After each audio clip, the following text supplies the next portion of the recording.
Hey Moon Jade family. Thank you so much for your love and support. Please like, subscribe, and share. It's a simple way to keep our stories coming. I couldn't do this without you. Thank you for being here. Now, grab a seat and let's continue the story. The rain had not stopped all evening. Lagos traffic snarled outside the glass windows of the hotel's penthouse lounge, horns blaring, engines growling, but inside the room was another kind of storm, silent, electric, and suffocating. Amara Cole sat with her hands folded tightly in her lap, her nails digging into her palms so hard she thought she'd bleed. The dress she wore wasn't hers. She had borrowed it, a clingy satin that made her look like the kind of woman who belonged in rooms like this. But Amara knew better. She didn't belong here. She belonged at her brother's hospital bed, holding his hand, begging the doctors not to give up. $1 million. That was the price she had named when she dared to stand in front of Li Junjie, one of the most feared and respected mafia business tycoons in all of China. She didn't flinch when she said it. She didn't tremble. She stared him dead in the eyes and dared him to laugh. Now he was here, across from her, his glass of whiskey untouched, his gaze as sharp and cold as the blade of a knife. "You value yourself highly," he said at last, his Mandarin-accented English rolling off his tongue with the slow menace of a predator toying with prey. Amara lifted her chin. "No," she replied. "I value my brother's life." The corner of his mouth twitched, not quite a smile, more like disbelief. He leaned back in his chair, studying her with the kind of scrutiny that made most people crumble. The stories about him were endless, ruthless in boardrooms, merciless in the underworld, impossible to approach. A man who had built his empire on discipline and fear. Women usually flocked to him like moths to fire, offering themselves freely. But Amara was different. She wasn't here to be chosen. She was here to sell herself, not for jewels, not for luxury, not even for survival, but for the surgery her brother needed within the next 2 weeks. Without it, he would die. Li Junjie tapped his glass against the table once, sharply. The sound echoed. 1 month, he repeated slowly, as though tasting the words. Your body. Your time. Your silence. And $1 million, she finished for him. This time, he smiled, but it was cold, empty, dangerous. Do you know what men like me do to women like you? Yes, she said without hesitation. Her voice didn't shake. Her heart thundered, but she kept her gaze steady. And I'm still here. For the first time, something flickered in his eyes. Curiosity. He leaned forward, his forearms resting on the table, his presence filling the air between them like smoke. Most women would beg, cry, or seduce. You sit there with fire in your eyes. Tell me, Amara Cole, do you think your fire will survive a month with me? Amara's lips parted, and though fear clawed at her insides, she forced the words out. Try me. Silence stretched. The air felt heavy, as though the city outside had gone still, waiting for his answer.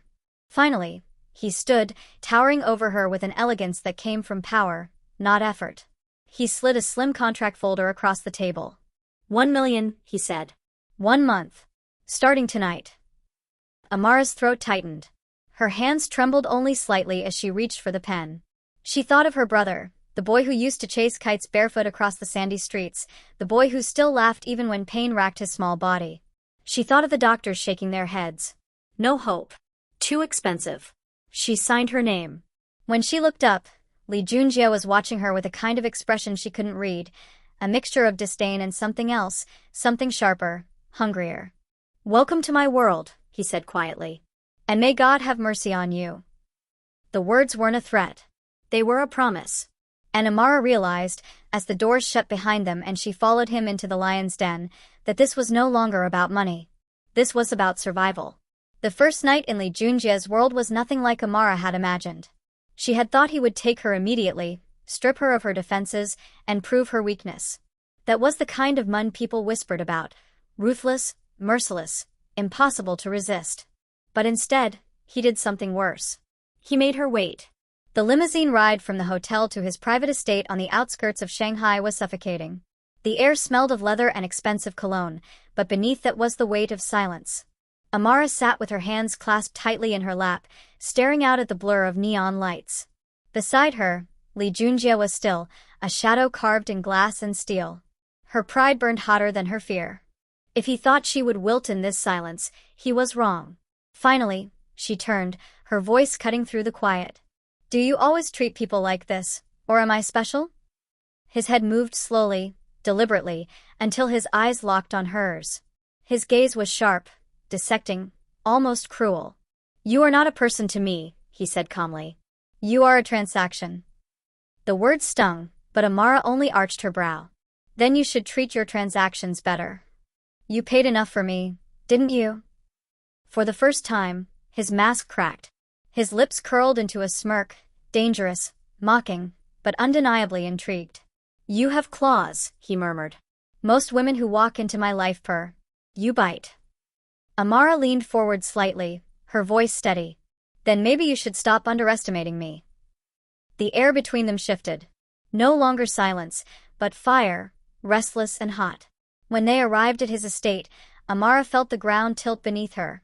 The gates opened to reveal a fortress draped in wealth, manicured gardens, lanterns glowing against the night, guards bowing as the car passed.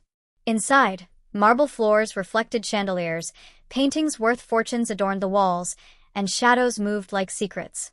He dismissed the servants with a gesture. The door to her suite closed behind them with a soft click. Amara's heart thundered. She refused to show it.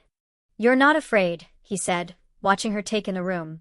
I don't have the luxury of fear, she answered, meeting his gaze. He crossed the room, stopping inches from her. His presence was overwhelming, tall, controlled, dangerous. He lifted her chin with his fingers, his touch cool but searing. You confuse me, he murmured. You sell yourself, yet you look at me as if I am the one beneath you. Maybe you are, she whispered. The words lit a fuse. 1 second, his hand was on her chin, the next, his mouth was on hers. The kiss wasn't tender. It was fierce, claiming, testing her defiance. But Amara kissed him back with equal fire, refusing to be consumed without leaving her own mark. His hands slid to her waist, pulling her against him, and she gasped as heat flared between them. He lifted her effortlessly, carrying her to the bed, silk sheets cool against her skin as he laid her down. Their bodies clashed, a storm of dominance and resistance. He tried to overwhelm her. She met him with fire. Each touch, each kiss, was a battle neither wanted to end. When at last his control cracked, his voice was rough against her ear. You're going to ruin me, Amara. Her nails dug into his shoulders as she arched against him, breathless. Then let me. What followed was fire and ice colliding, passion so raw it blurred the line between hate and desire. They moved with a hunger that bordered on desperation, as if both were trying to prove something, that they could win, that they could survive each other, that they could consume without being consumed. When it was over, Amara lay tangled in silken shadows, her chest rising and falling as she stared at the man beside her. Li Junjia's breathing was heavy, his usual iron mask cracked. Neither spoke. The silence wasn't empty now. It was thick, dangerous, and intimate. Amara closed her eyes, her body still trembling. She had thought this was about money. But as she drifted into uneasy sleep, she realized it was already becoming something far more dangerous. For the first time in years, the lion had bared his teeth, and Amara had not run. She had kissed him back. Morning light filtered through the tall glass windows, painting the room in soft gold. Amara stirred beneath silk sheets, her body still humming from the night before. She hadn't meant for it to happen, hadn't meant to lose herself in him, in the raw storm of passion that had left her trembling. But she had. And she hated herself for how badly she wanted more. Li Junjie stood by the window, already dressed in a sharp suit, his phone pressed to his ear. His posture was perfect, his tone clipped, his words in Mandarin smooth and commanding. Whoever was on the other end listened more than they spoke. He was every inch the men people feared, the mafia boss, the businessman, the one who made or ended empires with a sentence. And yet, when his gaze flicked toward her, just for a moment, she saw something else. Something unguarded. She quickly looked away. When he hung up, he walked to the bed, his expression unreadable. Sleep well. Amara pushed herself up, clutching the sheets against her chest. I didn't realize sleep was allowed in this transaction. His lips curved faintly, not quite a smile. You never stop challenging me, do you? Would you prefer I act grateful? She shot back. No, he said softly, his eyes lingering on her. Grateful women bore me. Her heart skipped. She hated the way he said it, like a truth meant only for her. Later that day, Amara was escorted downstairs for breakfast. The dining hall was absurd in its grandeur. Polished mahogany, chandeliers sparkling overhead, a table set for 20 though only 2 places were filled. Junjie sat at the head, scrolling through a tablet, his expression stern. She tried to ignore how easily he commanded the space, how even the silence bent around him. Halfway through the meal, he set the tablet down. "Tell me about your brother." The fork stilled in her hand. "Why?" "Because you are not here for yourself," he said evenly. "And I want to know the measure of the money you're willing to sell everything for." Her chest tightened. She looked away, fighting the sudden sting of tears. "His name is Daniel. He's 21. He was diagnosed 2 years ago. The doctors said the surgery was possible, but it was too expensive. My family," her voice cracked. She forced herself to continue.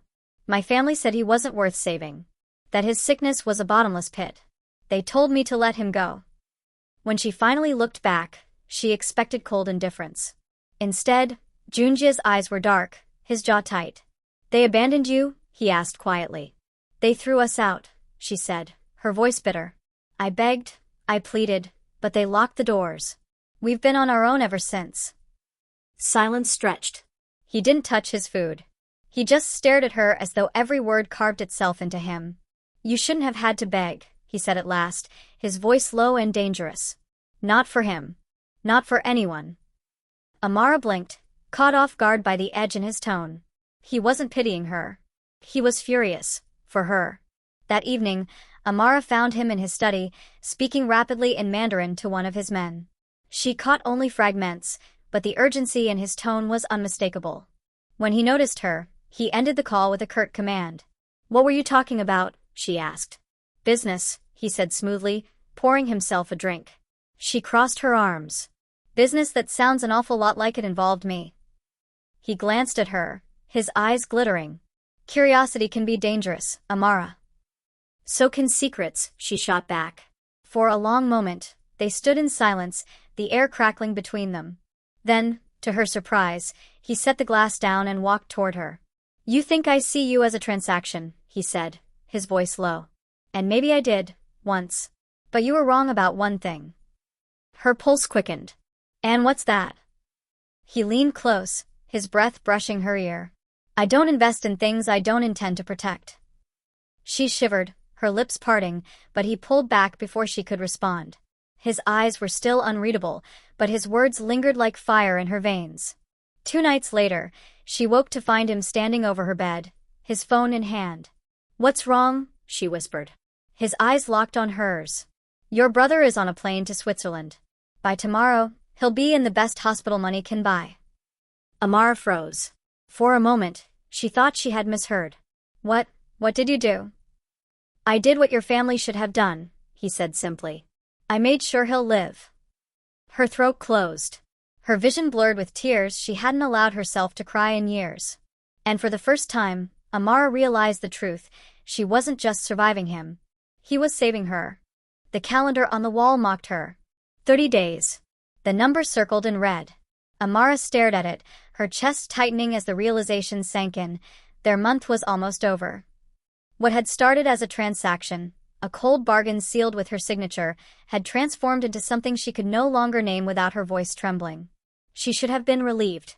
Her brother was safe, his surgery underway, his life no longer hanging by a thread. Li Junjie had given her everything she had asked for, and more. But when she looked across the breakfast table and saw him, sharp in his suit, quiet power radiating from every movement, relief was the last thing she felt. She felt dread. Because the deal was ending, and with it, whatever fragile, dangerous bond they had built. That evening, Junjie took her to a gala.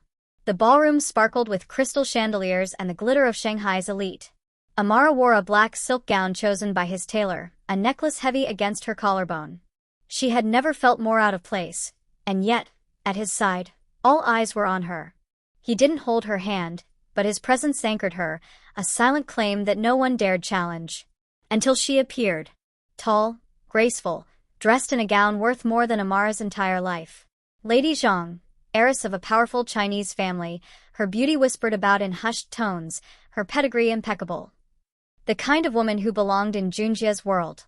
She approached with a smile as smooth as silk. Lee Junjie, she purred, her hand brushing his arm. It's been too long.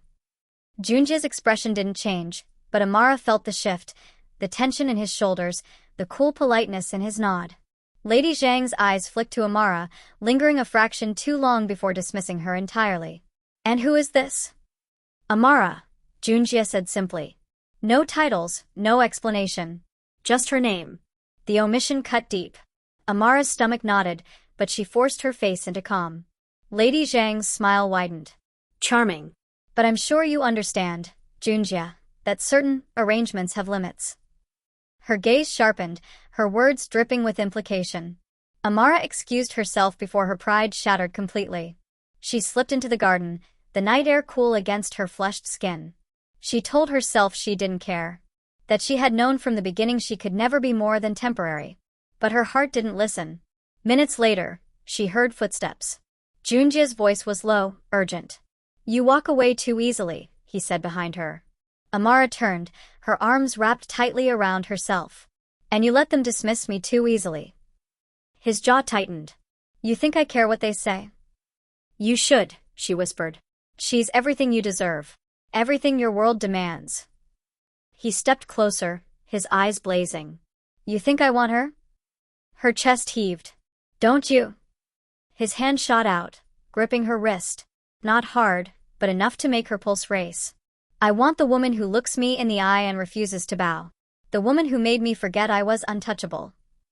Her breath caught. But before she could answer, the sound of glass shattering rang from the ballroom. Shouts followed. Junjie's head snapped toward the noise. His body went rigid, his grip tightening protectively on her wrist. Stay behind me, he commanded. Seconds later, chaos erupted. A figure burst through the doors, a masked man with a knife. Junjie shoved Amara behind him just as the attacker lunged. The blade grazed his arm, blood blooming instantly. His men swarmed in, dragging the intruder down, but not before Junjie staggered, his hand pressed against the wound. Amara's scream tore through the night. He turned to her, his face pale but his voice steady. Don't leave me. And then his knees buckled. By the time the ambulance arrived, Junjie was unconscious. Doctors worked frantically, but the prognosis was grim. The knife had cut deeper than expected. They whispered words Amara couldn't bear to hear. Too much blood, too little time, prepare yourself. Lady Zhang disappeared before the night was over, fleeing as the empire buzzed with rumors of weakness. The vultures circled, ready to tear apart everything Junjie had built. But Amara stayed. She refused to move from his side, clutching his hand as machines beeped and doctors shook their heads. You saved my brother, she whispered, tears streaming down her cheeks. Now let me save you. Her grandmother's voice echoed in her memory, old stories of healing, of roots and fire, of life pulled back from the edge when medicine failed. And for the first time, Amara understood, the fight wasn't over. When medicine fails, child, turn to the earth. It remembers what men forget. Her grandmother had taught her a ritual, a healing method passed down generations in her family. At the time, Amara had dismissed it as old folklore, but tonight it was all she had. She pulled a small pouch from her purse, one she'd kept since her grandmother's death. Dried herbs crumbled between her fingers, bitter cola, camwood powder, and a piece of cloth infused with palm oil and salt. She pressed the mixture against his bare chest, drawing circles in the oil with shaking fingers while chanting softly. Oh, grandmother, guardian, guide my hands, grant him strength. Her tears mingled with the oil as she bent over him, lips brushing his forehead, whispering desperately, Come back to me, Tian. Please. I don't care about your empire, your power, your money. I just want you. For a moment, nothing. The world seemed to stop. Then, his body jerked. Amara gasped, her hand flying to his chest. The faintest heartbeat tapped beneath her palm. Weak, but there. Alive. Li Tian, she sobbed, pressing her face into his neck. Don't you dare scare me like this again. When he finally stirred, hours later, his eyes fluttered open to find her still there, holding his hand like it was her lifeline. He tried to speak, but his throat was raw. You, his voice cracked. You saved me. She smiled through her tears. I wasn't going to let you go. Not when I love you. The words slipped out before she could stop them. Her heart froze in her chest, but she didn't take them back. Not this time. His lips curved, faint but sure, into the first smile she'd seen on him since the attack. Say it again. I love you, Tian. She pressed his hand against her heart. Even if the world says I'm not worthy, even if you're a king and I'm no one. I love you. He exhaled like a man finally finding peace. Then there's nothing in this world that can take me from you. Days passed. Together, they plotted quietly, rebuilding what had been stolen. The woman who had tried to take her place vanished, disgraced by her own cowardice. The Mafia, hungry for a new leader, did not expect Li Tian to rise again, but with Amara at his side, he stood taller than ever. One evening, when the storm had finally cleared, he pulled her close under the glow of Shanghai's skyline. His empire was once again his, but for the first time, he didn't seem to care about the glittering power it represented. His eyes were only on her. You once sold yourself to me for $1 million, he said softly. But Amara, you are priceless. My life is yours. My empire is yours. My heart has always been yours. Her breath caught as he kissed her, slow, reverent, full of the fire that had always burned between them. This time, it wasn't lust or contract. It was love. And for the first time, Amara believed she truly belonged by his side.